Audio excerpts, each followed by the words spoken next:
8 महीने का सफर बड़ा कठिन था। महराज कैद रहा, लेकिन महराज की सोच को कैद। अरे सूरज डूबने के बाद सुबह तो होते हैं, ये भूल गए। अरे पतझड़ का मौसम था, पत्ते शाखों से उतरते हुए देख रहा था। हरियाली का मौसम आया,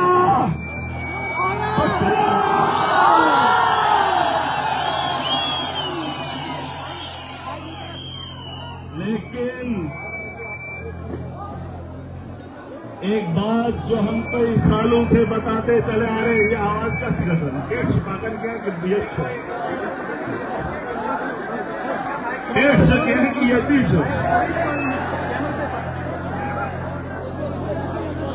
एक मिनट, अगर ये जो पीछे बैठे हैं ये भी सामने जाएंगे तो कितना अच्छा लगेगा। मेरे यहाँ साथ में बैठने से मतलब नहीं है, क्योंकि मैं सामने देख रहा हूँ। तो प्यार से जाएंगे तो क्या है? जाओ जरा, जाओ जाओ, आ जाओ।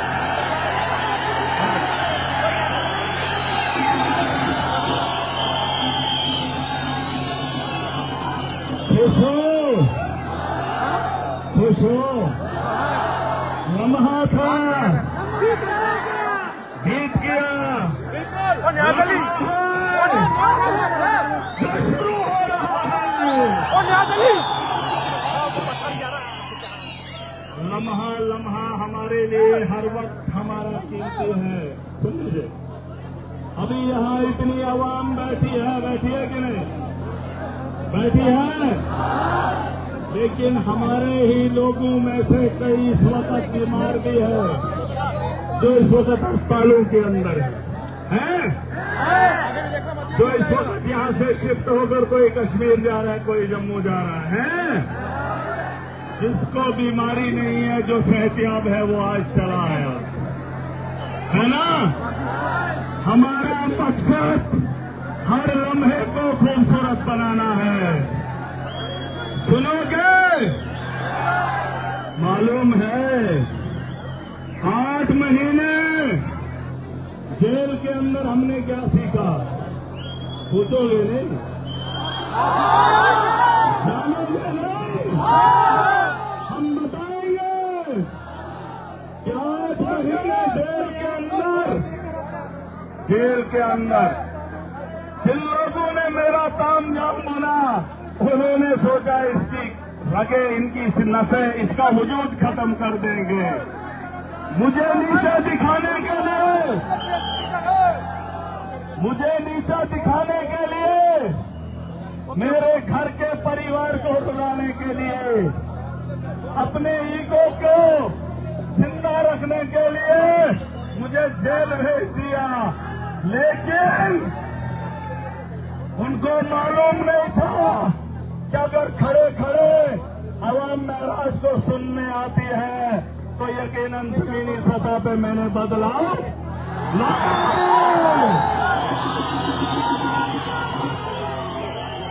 देखा होगा, अरे बड़े को अंदर क्या कर दिया, सोचा पीछे कौन उठेगा। अरे यहाँ का बच्चा इंकलाब की सोच से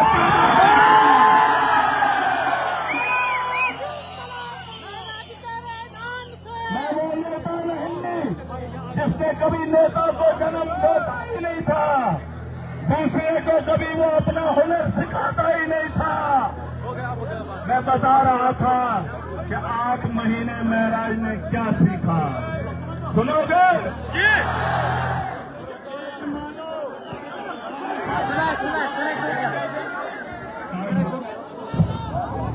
इधर कोई कनेक्शन काटने वाला भी रखा है क्या?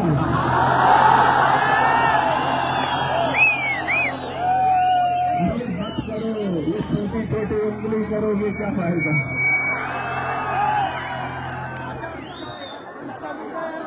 आवाज आ रही है? 8 महीने बहुत सारे लोगों ने प्यार दिया। जब 8 महीने जेल के अंदर रहा तो समझने के लिए मेरे पास वक्त था।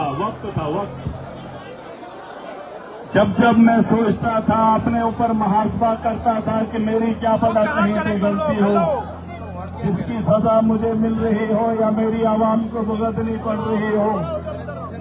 लगातार 8 महीने हर बार ये एहसास होता गया कि महराज जेल के अंदर तो है, आवाम परेशान भी है, लेकिन जो काम मैं कर रहा हूं या करता आ रहा हूं ये बहुत अच्छा है। इसे छोड़ने का मन जेल की सलाखों में भी याद नहीं आया। और दूसरी बात, मेरा मुल्क हिंदुस्तान है, यहाँ पर देश का आईन है। सुनो असली बात, कोई किसी का सर फोड़ दे, कानून में लिखा है कि उसको सजा कितनी है। कोई किसी का कत्ल कर देता है, लिखा है कि कातिल को इतने साल की सजा है। कोई किसी से झगड़ा करता है, उसके लिए कानून है, सजा है। लेकिन एक और भी है जिसने हम सबको बनाया है, जिसने इस दुनिया को बनाया है। हम तो देश के कानून से डरते हैं, डरेंगे क्योंकि कानून हमारी हिफाजत के लिए है, हमारी बेहतरी के लिए है। लेकिन एक और है जिसने इंसान को बनाया है, उसका भी एक कानून है जो मरने के बाद वहां गवाही किसी की नहीं चलेगी। वहां इंसान के पुर्जे अपनी गवाही देंगे। अरे ये जेल कुछ भी नहीं है। अगर ईमान है कि मौत के बाद इंसान को उठाया जाएगा, उससे हिसाब लिया जाएगा, तो बताओ कितने, क्या हम जन्नत के हकदार हो रहे हैं? क्या हमारे अमाल वैसे हैं? अरे देश के कानून से इंसान कांपता है। करना चाहिए, क्योंकि गुनाह से बचने का हुक्म मेरे रब ने भी दिया है, हर धर्म ने दिया है।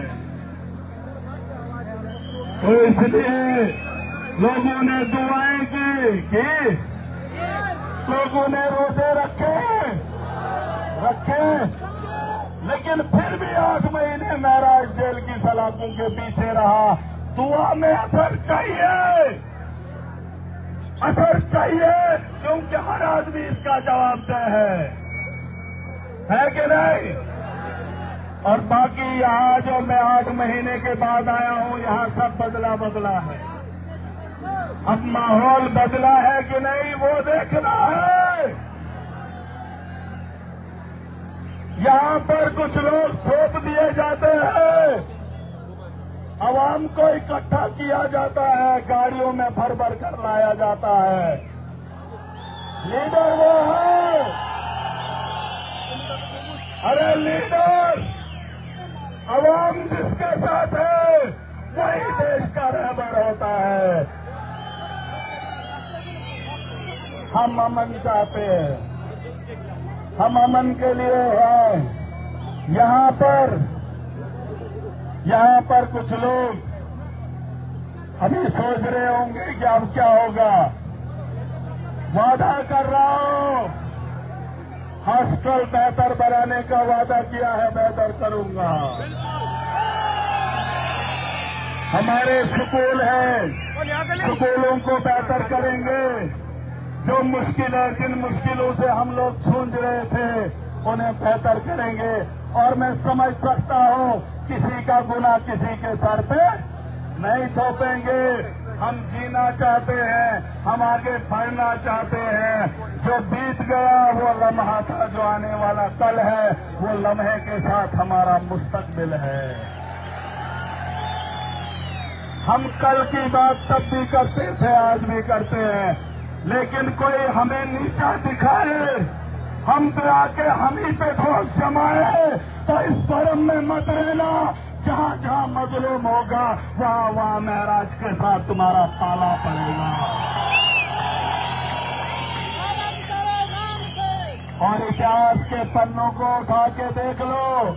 नेपाल का एक नौजवान पहले चुनाव में वोट नहीं डालता, दूसरे चुनाव में नेपाल का प्रधानमंत्री बन जाता है। वक्त बदलता देर नहीं लगती।